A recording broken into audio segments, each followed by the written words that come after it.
தட்டை, சீடை, முறுக்கு, ரிப்பன் பக்கோடா, அதிரசம், என்ன வேணாலும் செய்யுங்க. ஒரே ஒரு 5 லிட்டர் இதய மந்த்ரா கடல் எண்ணெய் பேக் ஒரு மாசம் முழுசுக்கும் அத்தனை சமையல முடிச்சு விடலாம். இதய மந்த்ரா.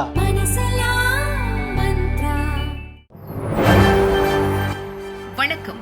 செய்திச் சுருக்கம். இதென்ன சிறுபிள்ளைத்தனம், ஆட்சி அதிகாரம் நிரந்தரமல்ல, எச்சரிக்கும் அண்ணாமலை.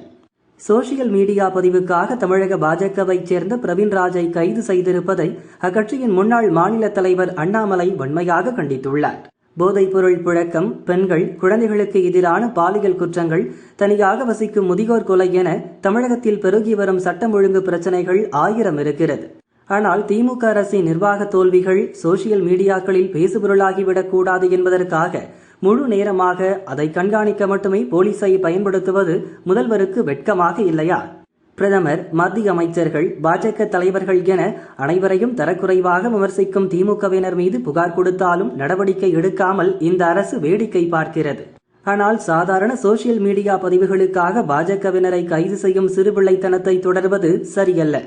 ஆட்சி அதிகாரம் நிரந்தரமல்ல என்றும் அண்ணாமலை எச்சரித்துள்ளார். அவதூறு வழக்கு விசாரணைக்கு தடை, சீமானுக்கு நிம்மதி. நாம் தமிழர் தலைமை ஒருங்கிணைப்பாளர் சீமான் மீது திருச்சி டிஐஜி வருண்குமார் தொடர்ந்த அவதூறு வழக்கு திருச்சி கிரிமினல் கோர்ட்டில் நடந்து வருகிறது. சீமான் தூண்டுதல் பேரில் அவரது கட்சியினர் தம் மீதும் தம் குடும்பத்தினருக்கு எதிராகவும் அவதூறு கருத்துகள் பதிவிட்டதாக வருண்குமார் கூறியுள்ளார். இவ்விவகாரம் தொடர்பாக இருவருக்கும் ஏற்பட்ட மோதல் சமீபத்தில் உச்சகட்டம் அடைந்தது. மாறி மாறி ஒருவருக்கொருவர் விமர்சனம் செய்தனர். அண்மையில் இந்த வழக்கில் சீமான் ஆஜராகி விளக்கம் அளித்திருந்தார். அதே நேரம் இந்த வழக்கை ரத்து செய்ய வேண்டுமென மதுரை ஹைகோர்ட்டில் நாம் தமிழர் தரப்பில் மனு அளிக்கப்பட்டது. மனு மீதான விசாரணை இன்று நீதிபதி விக்டோரியா முன் நடந்தது. சீமான் மீதான அவதூறு வழக்கு விசாரணைக்கு இடைக்கால தடை விதித்து நீதிபதி உத்தரவிட்டார். வருண்குமார் தரப்பில் பதில் மனு தாக்கல் செய்ய கோரி விசாரணை ஆகஸ்ட் 4க்கு ஒத்தி வைக்கப்பட்டது. யார் இந்த நிகிதா? திருப்புவனம் வழக்கில் பொது திருப்பம். திருட்டு புகார் தந்தவரே குற்றவாளி. சிவகங்கை மாவட்டம் திருப்புவனம் இளைஞர் அஜித்குமார் போலீஸ் விசாரணையின் போது அடித்து கொல்லப்பட்டார். இவர் மீது நிகிதா என்ற டாக்டர் கொடுத்த திருட்டு புகாரின் பேரில் இந்த கொடூரம் நடந்துள்ளது. இது தொடர்பாக 5 தனிப்படை போலீசார் கைது செய்யப்பட்டனர். சிவகங்கை எஸ்பி ஆஷிஷ் ராவத் காத்திருப்போர் பட்டியலுக்கு மாற்றப்பட்டார். டிஎஸ்பி சண்முக சுந்தரம் சஸ்பெண்ட் செய்யப்பட்டார். வெறும் சந்தேகத்தின் அடிப்படையில் அஜித்குமார் அடித்து கொல்லப்பட்டது குறித்து ஹைகோர்ட் மதுரை கிளை அடுக்கடுக்காக அரசு தரப்புக்கு கேள்வி எழுப்பியுள்ளது. 9 சவரன் நகை காணவில்லை என டாக்டர் நிகிதா புகார் அளித்திருக்கும் நிலையில் அதன் உண்மைத்தன்மை குறித்தும் சந்தேகம் எழுந்துள்ளது. இறந்த அஜித்குமார் மீது பொய் புகார் அளிக்கப்பட்டுள்ளது என அவரது குடும்பத்தினர் சொல்கின்றனர். புகார் அளித்த டாக்டர் நிகிதா, அவரது தாய் சிவகாமி இப்போது தலைமறைவாக இருப்பதாக தெரிகிறது. இந்த நிலையில் அஜித்குமாருடனான தனிப்பட்ட மோதலில் அவர் மீது திருட்டு பட்டம் சுமத்த சதி நடந்திருப்பதும் வெளிச்சத்துக்கு வந்துள்ளது. இது குறித்த ஆதாரங்கள் ஒவ்வொன்றாக வெளியாகும் நிலையில் அஜித்குமார் மீது புகார் கொடுத்த டாக்டர் நிகிதா ஏற்கனவே மோசடி வழக்கில் சிக்கியதும் தெரிய வந்துள்ளது. 2010 துணை முதல்வரின் உதவியாளரை தெரியும் என கூறி 16 லட்சம் ரூபாய் வரை மோசடி செய்துள்ளார். அரசு வேலை வாங்கி தருகிறோம் என உறுதி அளித்துவிட்டு வேலை வாங்கி தரவில்லையாம். இதில் பாதிக்கப்பட்ட ராஜாங்கம் என்பவர் பணத்தை திருப்பி கேட்டபோது கொடுக்கவில்லை. இதனால் பாதிக்கப்பட்டவர் தரப்பில் 2011 போலீசில் புகார் அளிக்கப்பட்டது. அப்போது டாக்டர் நிகிதாவும் அவரது தாய் சிவகாமியும் தலைமறைவாக இருந்துள்ளனர். இது குறித்து எஃப்ஐஆர் பதிவு செய்யப்பட்டு நிகிதா பெயர் 5வது குற்றவாளியாக சேர்க்கப்பட்டுள்ளது. ஏற்கனவே மோசடி பின்னணி கொண்டவரின் புகார் அடிப்படையில் அஜித்குமார் விசாரணையில் அடித்து கொல்லப்பட்டது அம்பலமாக இருக்கிறது. இதுவரை காணாமல் போனதாக கூறப்படும் 9 சவரன் நகை எங்கும் கைப்பற்றப்படவில்லை. ஒரு சந்தேக வழக்குக்காக போலீஸ் இவ்வளவு தீவிரம் காட்டியது ஏன் என்கிற மர்மம் நீடிக்கிறது. விரைவில் டாக்டர் நிகிதா மற்றும் அவரது தாய் சிவகாமியிடம் போலீஸ் விசாரணை நடத்தப்படும் என எதிர்பார்க்கப்படுகிறது. தமிழகத்தை உலுக்கும் அஜித்குமார் மரணம், டிஜிபி அதிரடி முடிவு. சிவகங்கை திருப்புவனத்தில் நகை காணாமல் போன விவகாரத்தில் கோயில் காவலாளி அஜித்குமார் போலீஸ் விசாரணையில் இருந்தபோது மரணமடைந்தது தமிழகம் முழுதும் அதிர்வலைகளை ஏற்படுத்தியிருக்கிறது. இந்த விவகாரத்தில் 5 போலீசார் கைது செய்யப்பட்டு 15 நாள் நீதிமன்ற காவலில் சிறையில் அடைக்கப்பட்டுள்ளனர். இருப்பினும் விஷயம் பூதாகரமானதால் வழக்கின் விசாரணையை சிபிஐக்கு மாற்றி முதல்வர் ஸ்டாலின் உத்தரவிட்டுள்ளார். அஜித்குமாரை சாதாரண உடையில் வந்த தனிப்படை போலீசார் அழைத்துச் சென்று விசாரணை என்ற பெயரில் அடித்து துன்புறுத்திய வீடியோ வெளியாகி பரபரப்பை ஏற்படுத்தியது. தனிப்படை போலீசார் 2 நாட்களாக அஜித்குமாரை பல்வேறு இடங்களில் வைத்து தாக்கியதாகவும் தனிப்படையினருக்கு இந்த அதிகாரத்தை யார் கொடுத்தது என்றும் மதுரை ஹைகோர்ட் கேள்வி எழுப்பியிருந்தது. இந்நிலையில் தமிழகம் முழுதும் காவல்துறையில் உள்ள அங்கீகரிக்கப்படாத தனிப்படைகளை கலைக்க டிஜிபி சங்கர் ஜிவால் உத்தரவிட்டுள்ளார். மாவட்டங்களில் எஸ்பி, டிஎஸ்பி வசம் தனிப்படைகள் இருப்பது வழக்கம். அவர்கள் பல்வேறு வகையில் விசாரணை நடத்தி குற்றவாளிகளை கண்டுபிடித்து கைது செய்வர். இந்த தனிப்படைகளில் செயல்படும் போலீசார் பெரிய அளவிலான குற்றங்களில் ஈடுபட்ட குற்றவாளிகளை கைது செய்யும் போது அவர்களுக்கு அதற்கான பாராட்டுகளும் கிடைக்கும். இதனால் ஒரு காலத்தில் தனிப்படைகளில் சேர போலீசார் பலர் ஆர்வம் காட்டினர். ஆனால் சாத்தான்குளம் சம்பவத்திற்கு பிறகு பலர் தயக்கம் காட்டத் தொடங்கினர். இப்போது இளைஞர் அஜித்குமார் போலீஸ் விசாரணையில் இறந்த சம்பவம் பூதாகரமாக கிளம்பியுள்ளதால் தனிப்படையில் உள்ள போலீசார் தாங்களாகவே முன்வந்து காவல் நிலைய பணிகளுக்கு விருப்ப மாறுதல் கேட்பதாக கூறப்படுகிறது. இந்த சூழலில்தான் எஸ்பி, டிஎஸ்பிக்கள், இன்ஸ்பெக்டர்கள் கீழ் செயல்படும் அங்கீகரிக்கப்படாத சிறப்பு படைகளை கலைக்க டிஜிபி சங்கர் ஜிவால் உத்தரவிட்டிருக்கிறார். குற்ற சம்பவங்கள் நடக்கும்போது வழக்கின் தன்மைக்கேற்ப தனிப்படைகள் அமைத்து விசாரிக்க வேண்டும். தனிப்படைகளை வைத்துக் கொண்டு விசாரணை நடத்தக்கூடாது என ஐஜிக்கள் மூலம் வாய்மொழி உத்தரவாக இந்த அறிவிப்பு கொடுத்திருப்பதாகவும் தெரிகிறது.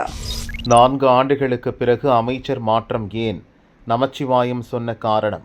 புதுச்சேரி மாநில பாரதிய ஜனதா புதிய தலைவராக VP ராமலிங்கம் கட்சி தலைமை அலுவலகத்தில் இன்று முறைப்படி பதவி ஏற்றுக்கொண்டார்.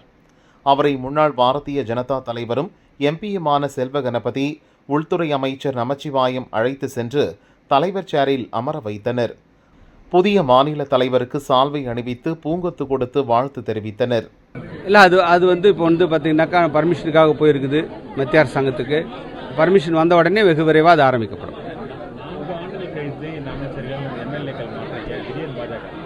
பாஜக 4 ஆண்டுகள் கழித்துன்னு கிடையாது. எப்போ வேணாலும் பாஜகவில் எந்த மாற்றம் வேணால் செய்யும். கட்சி முடிவு பண்ணிட்டுனா ஆட்சியில் இருக்கிறவங்கள கட்சி பணிக்கு அனுப்புவதும், கட்சி பணியில் இருப்பவரை ஆட்சி பணிக்கு கொண்டு வருவதும் பாரதிய ஜனதா கட்சியுடைய ஒரு வழக்கமான நடைமுறை. அதனால் பாரதிய ஜனதா கட்சியை பொறுத்த வரைக்கும் தன்னுடைய அந்த கட்சியினுடைய கொள்கையின் அடிப்படையிலே வெகு விரைவாக அதற்கான பதவியேற்பு விழாவானது அறிவிக்கப்படும்.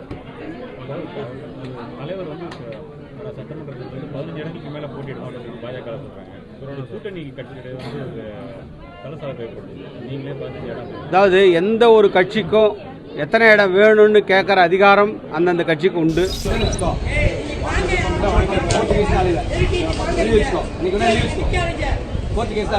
விருதுநகர் சின்னகாமன்பட்டி பட்டாசு ஆலையில் நேற்று வெடி விபத்து ஏற்பட்டு 8 பேர் பரிதாபமாக இறந்தனர்.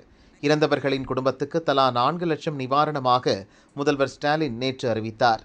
4 பேரின் உடல்களை இறந்தவர்களின் உறவினர்கள் பெற்றுக்கொண்ட நிலையில் 4 பேர் உடல்கள் மருத்துவமனையில் இருக்கிறது. நிவாரணத் தொகையை 10 லட்சமாக உயர்த்தி தர வேண்டுமென வலியுறுத்தி உறவினர்கள் விருதுநகர் அரசு மருத்துவமனை முன் தர்ணா செய்து வருகின்றனர். இன்று சாலை மறியலில் ஈடுபட்ட அவர்களிடம் எஸ்பி கண்ணன் பேச்சுவார்த்தை நடத்தினார். அதில் சமாதானம் அடையாத உறவினர்கள் போலீசுடன் வாக்குவாதத்தில் ஈடுபட்டனர். அப்போது எஸ்பி எச்சரிக்கை செய்ததால் அங்கிருந்த மக்கள் கொந்தளிப்புடன் பேசினர்.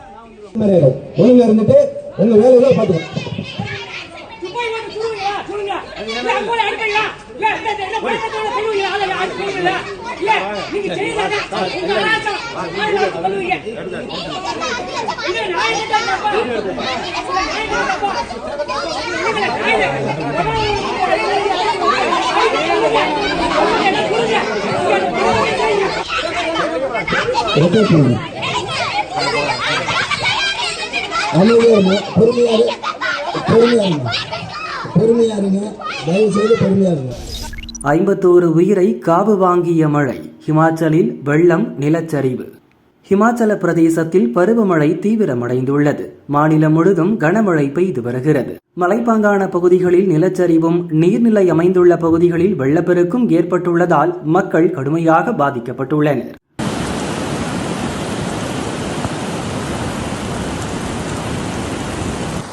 குலு, மணாலி, ஷிம்லா உள்ளிட்ட சுற்றுலா நகரங்களில் பல இடங்களில் நிலச்சரிவு ஏற்பட்டுள்ளது. மண்டி மற்றும் அதை ஒட்டிய பகுதிகளில் ஏற்பட்ட நிலச்சரிவால் பல வீடுகள் இடிந்து விழுந்தன. மாநிலம் முழுதும் தீவிரமடைந்துள்ள பருவமழையால் கடந்த 36 மணி நேரத்தில் 10 பேர் பலியாகியுள்ளனர். காணாமல் போன 34 பேரை மீட்கும் நடவடிக்கைகள் தீவிரப்படுத்தப்பட்டுள்ளன. ஷிம்லாவில் நேற்று முன்தினம் நடந்த சாலை பணிகளின் போது ஏற்பட்ட மண்ணரிப்பால் அங்குள்ள 5 அடுக்குமாடி குடியிருப்பு கட்டடம் இடிந்து விழுந்தது. ஹமிர்பூரின் பல்லா கிராமத்தில் ஏற்பட்ட வெள்ளப்பெருக்கில் 30 தினக்கூலி தொழிலாளர்கள் உட்பட 51 பேர் சிக்கிக் கொண்டனர். தேசிய பேரிடர் மீட்புப் படையினர் அவர்களை போராடி மீட்டனர். கடந்த மாதம் 20ஆம் தேதி துவங்கிய பருவமழையால் பல இடங்களில் ஏற்பட்ட வெள்ளம், மண் சரிவில் சிக்கி இதுவரை 51 பேர் பலியாகியுள்ளனர். அதிகபட்சமாக கங்காராவில் 13 பேர், மண்டி மற்றும் சம்பாவில் தலா 6 பேர், கிண்ணவூர், உனா, ஷிம்லாவில் தலா 4 பேர் உயிரிழந்ததாக மாநில அரசு அறிவித்துள்ளது. மழையால் பாதிக்கப்பட்ட 12 மாவட்டங்களிலும் மீட்பு பணிகள் தீவிரப்படுத்தப்பட்டுள்ளன. பேரிடர் மீட்புப் படை வீரர்கள், தீயணைப்பு வீரர்கள், மாநில அரசு அதிகாரிகள் என பலரும் களமிறக்கப்பட்டுள்ளனர். ஹிமாச்சல பிரதேசத்தின் முக்கிய சுற்றுலா தலங்கள் மற்றும் ஆன்மீக தலங்களுக்கு செல்லும் பாதைகள் மழை மற்றும் நிலச்சரிவால் கடும் சேதமடைந்துள்ளதால் சுற்றுலா பயணிகள் கவனத்துடன் பயணிக்கும்படி அரசு அறிவுறுத்தியுள்ளது. இன்னும் கனமழை தொடரும் என வானிலை மையம் எச்சரித்துள்ளதால் மக்கள் வெளியில் செல்லும்போது பாதுகாப்பாக இருக்கும்படியும் அறிவுறுத்தப்பட்டுள்ளனர். பயங்கர மேக வெடிப்பால் மோசமாக பாதிக்கப்பட்டுள்ள மண்டியில் முதல்வர் சுக்பீந்தர் சிங் சுக்கு ஆய்வு நடத்தினார்.